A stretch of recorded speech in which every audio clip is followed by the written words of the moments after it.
We just showed you results from Colorado's primary last night, a state where the overwhelming majority of votes were cast by mail-in ballot. And if last night's election went smoothly, it was because Colorado implemented vote by mail long before our current pandemic. Mail-in ballots have already posed problems in primaries in states without a robust vote by mail program, with mistakes and delays in states including Kentucky, Pennsylvania, and Wisconsin. Some states are scrambling to fix those problems in time for November, with the expectation that in-person voting will be a safety risk in the midst of a pandemic. What it boils down to is that the results of the presidential election are being placed on the shoulders of the United States Postal Service, and reporting by ProPublica shows the mail system in this country might not be up to the task.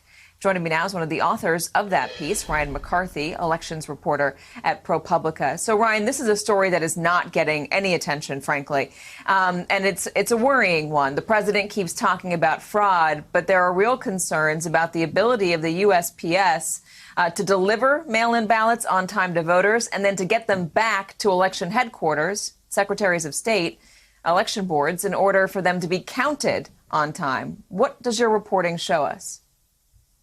Sure.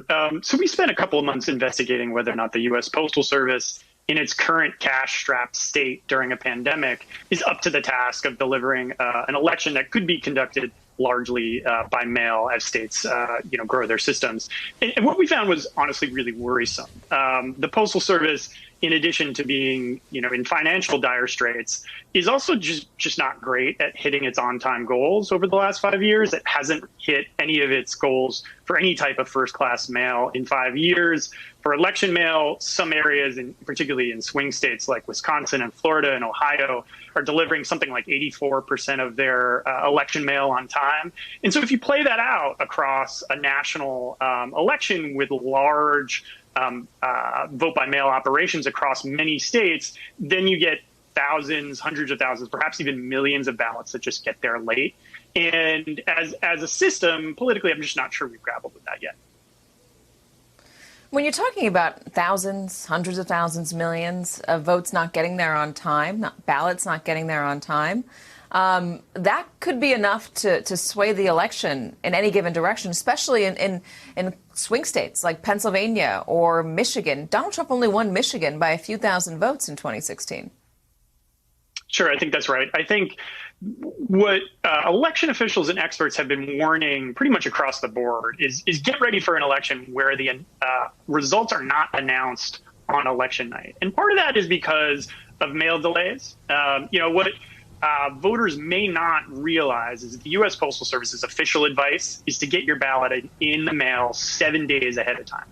And I'm not sure there are many voters even want to wait that long to fill out their ballot or want to delay sending their ballot in. But that's really the reality of today's mail. The Postal Service is moving slower. It went to Congress in April saying that it would run out of money by September. It's since changed those figures, but the Postal Service is not what it used to be. And states like Colorado that you mentioned at the top of this, they've built up their vote by mail systems over the period of a decade. There are states that are trying to go from 1% of ballots cast by mail in 2018 to 50, 60, 70%. And there are bound to be hiccups in that. What we found really is that the Postal Service works well when it's intertwined with state election systems. But again, that can take a decade or more. So a lot of election officials right now are trying to fight two battles. They're fighting an in-person election system that just is more expensive, requires more social distancing, and moves slower. And they're having to build these new vote by mail systems on the fly. That's like doing two things at once.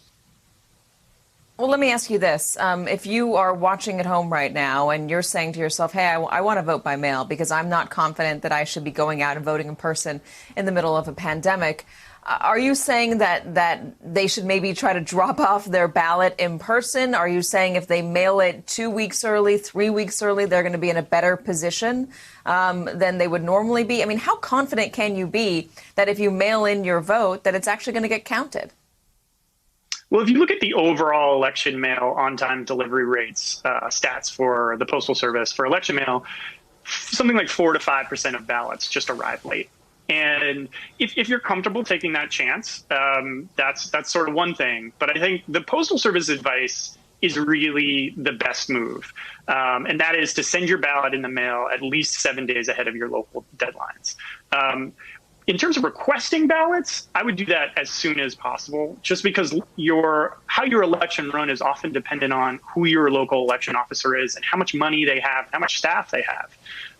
And those are really variables that it's hard for the average voter to really suss out or even know.